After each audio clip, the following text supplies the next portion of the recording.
What is it that Reagan had as a candidate now? Your book is about the 1980 campaign.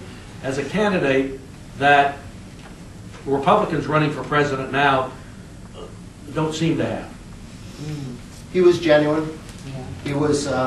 He said that. He said honestly, he thought that people liked him because he liked people. He liked meeting people. You know, when candidates, you know, get behind the screen or they get into the privacy of, you know, the hotel suite with their aides, they turn into a different person. They become. And you hear the stories leak out. Some of you may have written Game Change, which just came out. Like, you know, John and Mark are friends. About there are two candidates. There's a public candidate. There's a private candidate. With Ronald Reagan, the man you saw in public was the identical man you saw in private. He had a you know, Mira. I want to tell the story here. My old friend Mira Coleman is here. She worked on the '76 campaign. She worked on the '80 campaign. As she was getting ready to work on the '80 campaign, Reagan had come to Wisconsin to give a speech there. And Muriel's father had passed away a short time earlier. She got a handwritten note from Reagan expressing his sorrow about the loss of her father.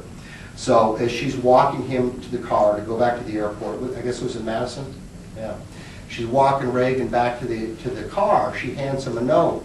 And he said, "What's this?" He says, "Well," Muriel said, "Why don't you read it on the plane, Governor?" He says, "Well, why don't you get in the car and ride to the airport, and I'll read it now." And it was a letter from Muriel to Reagan thanking him for his kindness and remembering her father. And they both got a little bit weepy. But he was a genuine person. He's utterly kind. Didn't have I don't think he had a mean bone in his body. I think he was tough as nails when it had to be. But he was a genuinely superior man of superior character. One of the things I remember about Reagan, interviewing a few times, being invited to lunches with him with a small group at the White House several times in that room by the Oval Office. It was used for other things by President Clinton. I thought, and our friend Robert Novak thought the same thing. You know, once he had a plane trip on a private plane that Reagan was flying to somewhere like Florida to California, and he figured, I'm going to be there alone with Reagan. I am going to. It may be off the record, but I'm going to learn so much, and somehow, if it's off the record, you can always find a way to use that information. Eventually, he learned nothing. Reagan didn't tell him anything.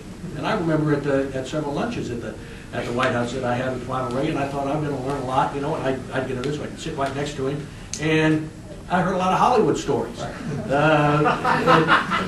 I concluded from this that Reagan was unusually disciplined as a human being, and particularly as a candidate and as a president.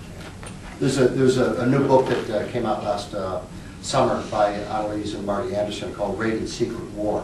And it was real, you know, Marty and Annalise have gone to the Reagan Library, as I've done to research, and gotten all these marvelous documents about Reagan on these NSA meetings. And I don't know if you remember, there was, when Reagan was president, there was a Saturday Night Live skit about him, you know, the difference, the public Reagan, the private Reagan.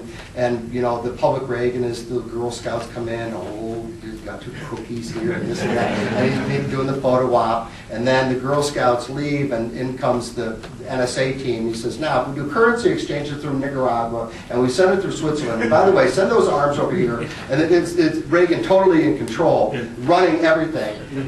But the funny thing is that the skit was exactly true. It's exactly the way Reagan operated. Mm-hmm. Why did the press hold on to this idea that Reagan went through many, many staffs as governor, as candidate, as president, and yet the mainstream media anyway kept thinking that, well, Reagan's detached and the people who are really running things are the folks who work for him? Yeah, because they weren't paying attention. Because they were liberals, many of them were buying into a myth. One who didn't, obviously, was Lou Cannon, our friend, Reagan's biographer. He understood Reagan. He understood how Reagan operated. He understood Reagan, how he could divert attention from people. When Reagan wanted to be specific, you mentioned Bob. Novak and Raleigh, early in Reagan's administration, had gone over and had an Oval Office interview with the president. And they're talking, this is a time when Reagan is pushing for the Kemp-Roth tax bill, which later became Grand Ladder. But Reagan starts making reference to some obscure Swedish economist, and they think that he's just snowing them. So when they get back to their office, they go and look up this economist, and Reagan nailed it word for word. I mean, just understood the man's economic theories perfectly. So when he wanted to engage, otherwise he would just divert with stories and anecdotes and things like that. Were there moments during the campaign that, after the New Hampshire primary, where Reagan could have lost? Yes. After Iowa, most definitely.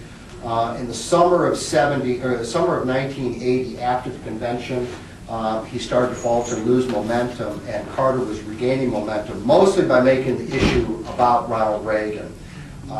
I agree with Pat Caddell that had Reagan not debated Jimmy Carter 1 week before the election, that Carter would have won, because they had succeeded in making Ronald Reagan the issue and creating enough doubts about Ronald Reagan. Now, we're more used now in the last 20, 30 years to changing presidents after 4 years. We've done it several times. But from 1900 until 1980, 20 presidential elections, there's only 2 times where the incumbent is thrown out. One was in 1912, and even then there were extenuating circumstances because Teddy Roosevelt was running on third party and blood away votes from William Howard Taft. And then, of course, in 1932, with Hoover's lost FDR. Americans don't like to throw presidents over the side. So, sufficient doubts have been created about Reagan. Carter is surging the polls, and as a matter of fact, as of the day of the debate, is ahead in many national polls. He's behind in the Electoral College, but Reagan doesn't have nearly enough to go over 270 on Election Day. But Reagan, once again, takes matters into his own hands by doing the debate over the objection of a lot of people around him, including a lot of people, including Lynn Knopfler and other people who didn't, and Dick Werthland, who had worked with Reagan for years, had great confidence in him, that believed in him, but they didn't want him to do this debate. They were just afraid that Carter was just going to decimate Ronald Reagan. And of course, Reagan does anything but, and what he does is that he proves to the American people that he could be an acceptable alternative to Jimmy Carter, number one. And number two is he crystallizes the election by looking. And by the way, still the most watched presidential debate in American history. Over 105 million people watched that debate, which was almost half of the population. Then was 240 million people. So can you imagine? Almost half the population is watching that presidential debate, and maybe the rest are listening on radio. But when he looks into the TV camera, he says, "Are you better off than you were 4 years ago?" That's where he put the onus on Jimmy Carter and forced people to make a decision.